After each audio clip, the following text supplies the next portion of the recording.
Joining us now is Jonathan Kieperman, founder of Passage Press, also known as Lomez. Great to see you again. What is your take on USAID, and should it continue to exist? Charlie, the easy answer there is no, at least not in its current form. It's great to be here, by the way, but this question of USAID and what we've seen over the last week since Marco Rubio at the State Department has taken control and tried to make transparent some of the funding schemes going on there has really got me, and I think a lot of people, really heated, because it's very clear that what USAID is doing is the exact opposite of what is in the interest of the United States and the American people.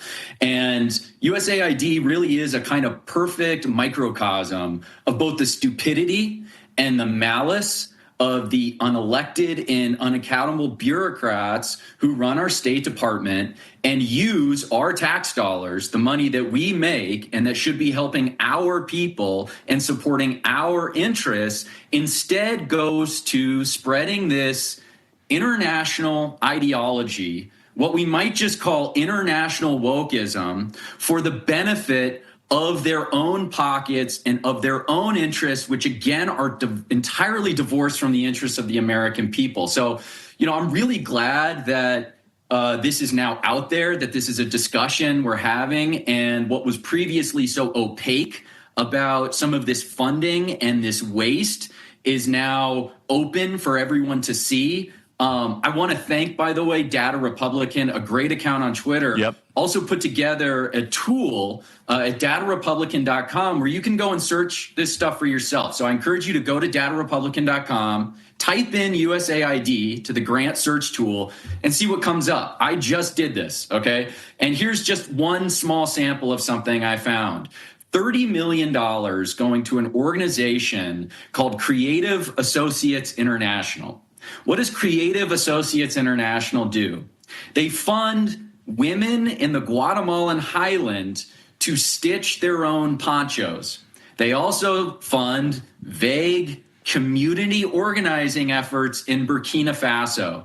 I dare anyone listening this to explain to me why that money being spent on ponchos in the Guatemalan highland is more appropriate than spending that money to fix up, let's say, the floods in North Carolina or the fires that just devastated our people in California. And there's also some nefarious activity here as well, in addition to the extraordinary. Talk about how this money is also used in parallel with some of the nefarious goals of our intel agencies. Yeah, so this is right. And I think, this requires a kind of deep dive into the history of the State Department and some of our globalist policies, what some people like our friend Darren Beattie, who's now at the Department of State, has called the global American empire, which is really an offshoot of the neocons, going back to the Iraq War, in this idea that we could spread democracy across the world. And we would do that by force initially. It turns out that you can't just march an army into a place like Iraq or Afghanistan and turn it into a liberal democracy. So over the last decade, that strategy has transmogrified now, and we use a kind of soft power, and we use this kind of ideology of wokeness to impose the interests of this global American empire on the rest of the world. A lot of this is represented in things like LGBTQI plus initiatives, things like environmental justice. You see words like Latinx politics popping up all over the place when you search for this stuff. Our friend Josh Howerton, he's a great account on Twitter. He mentioned, for example, he found that a lot of Christian organizations and religious organizations around the world, this money is dangled over their head, and they only get access to it so long as they allow for and accept the leftist activist views on things like LGBT issues and trans issues. Otherwise, this money disappears. So it's a way to sort of force this ideology onto the rest of the world. A quick history lesson here, okay? I'm reminded of Tacitus, who, writing about the Roman Empire and quoting a leader of the Britons, describing the wrath and devastation of the Roman imperial army had the quote, they make a desert and they call it peace. And you might say something like this about the global American empire, which is we raise a pride flag and we call it peace.